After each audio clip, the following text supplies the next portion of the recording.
Hello everyone, my name is William Anzallag and I want to welcome you to our 9th episode of Jeunesse Longevidad TV. Jeunesse, we are redefining youth.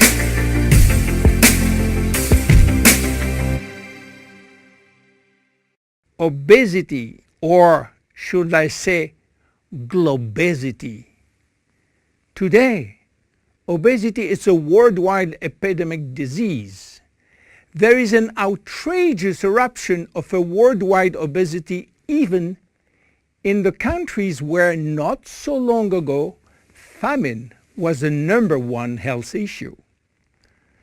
The fatness of the world is changing rapidly, and this is very disturbing because it's going out of proportion and nobody can get any control of this new epidemic.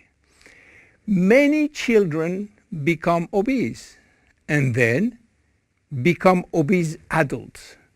The diseases associated with obesity, such as heart disease, cancer, and especially diabetes, will explode. That will mean a lot of sick people all over the world. The cost in terms of death, diseases, and money spending is just astronomical. Think about today.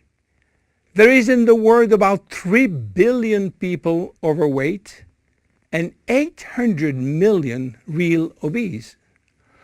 The cost of obesity in the United States is about 150 billion per year, which is 10% of the total US medical cost. So what is the difference between overweight and obese? Overweight means that you gain only few kilos above standard, from 1 to 15 kilos for adults. Above this threshold, you're considered as obese.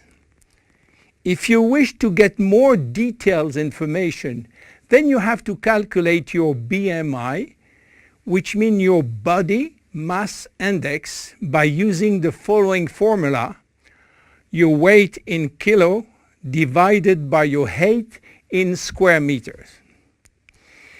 If your BMI shows score under 18.5 per square meter, it means that you need to gain weight. You are underweight. If it is between 18.5 and 25, you are in normal standard. Between 25 and 30, you are overweight, and above 30, you are qualified for obesity. Note that BMI is a standard tool which do not apply in extremes like very tall people or very small people, and also should be adapted to children. Why people become obese? It is very simple in theory, but become more complicated when we reach fat metabolism. We are gaining weight or fat when we eat more than we spend in terms of calorie, or when we spend less than we eat in terms of calorie. So how do we get energy? The body will get energy only from the food, knowing that 1 gram of carbohydrate will release 4 calories, same for proteins, but 1 gram of fat will release 9 calories. So all depend on how much you eat and what kind of food you eat. If the food is rich in fat or in protein or in sugars. Now, how do we spend energy? There are 3 ways to spend energy. The first one is what we call basal metabolism, which is the necessary energy required to get our body working and all our million of chemical reaction working and working properly. This requires approximately 1 calorie per kilo and per hour. So if you weigh 60 kilo, you will spend in 24 hours 60 multiplied by 24 equal 1,440 calories per day. And this is good news because you have no control on that. The second spending is the necessary energy to fight against heat or cold. And these depend on the environment and the way that you are protected against heat or cold. It is called thermogenesis. And again, you have little control on that. The third one is the energy required to move your body, and that is entirely up to you. This is to say that physical activity is the only controllable way to spend energy. We will see later that this very simple way of gaining or losing weight is influenced by many other factors, and especially the control of fat metabolism by a sophisticated group of hormones. So why such epidemic? To understand, we have to go back 20,000 years ago. As surprising that it can be, our genes have not changed for the last 20,000 years. At this time, life for humans was quite difficult. In fact, life was based on food availability, and food was really available only during spring and summer. The rest of the time, no food, almost famine. Our genes has to adapt and to work in accordance with this alternance of abundance and famine, and they create a kind of energy storage.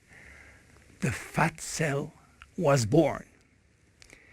This cell has the capacity to storage all kind of energy derived from fat, from carbohydrates, and even proteins.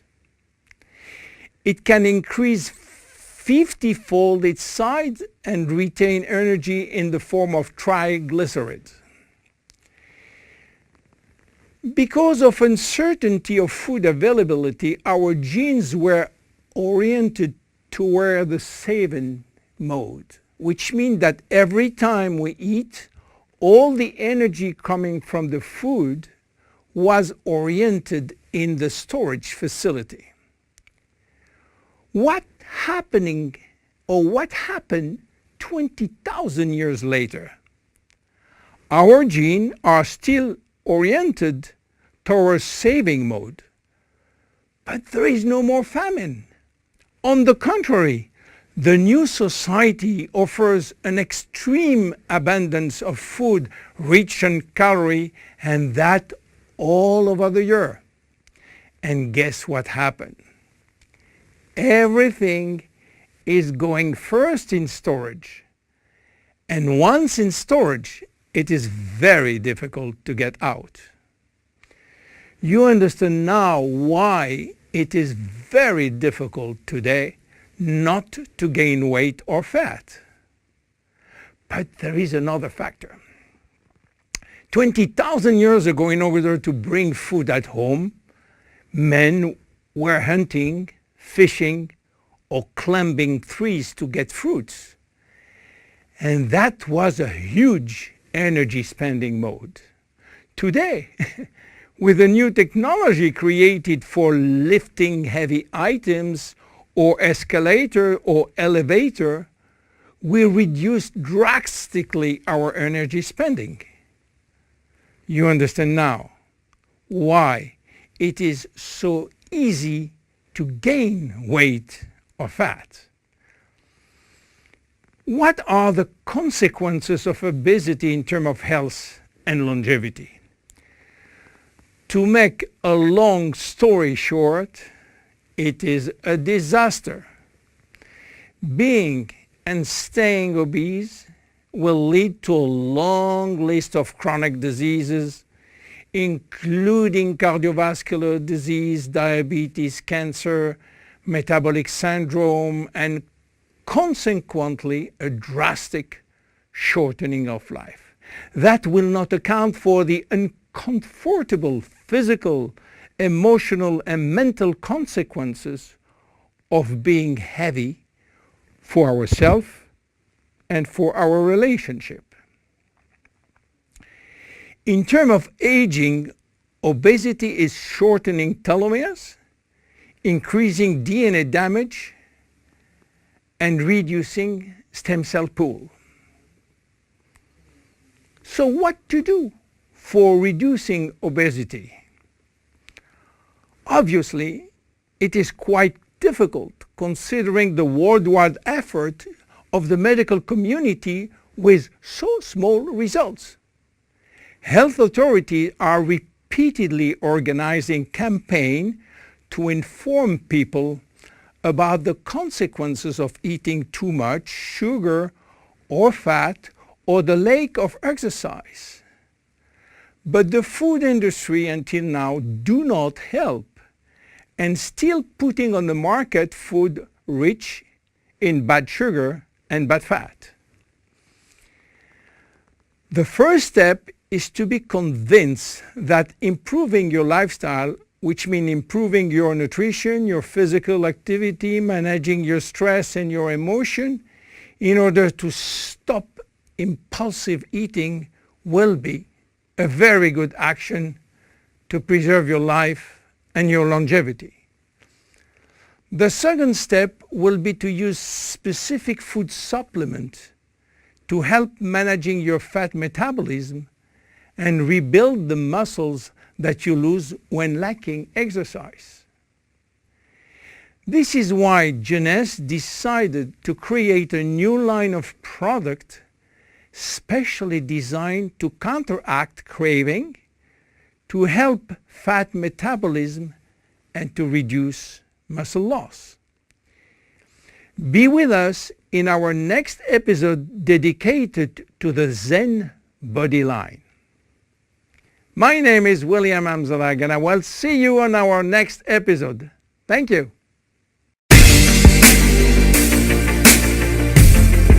Jeunesse. We are redefining youth.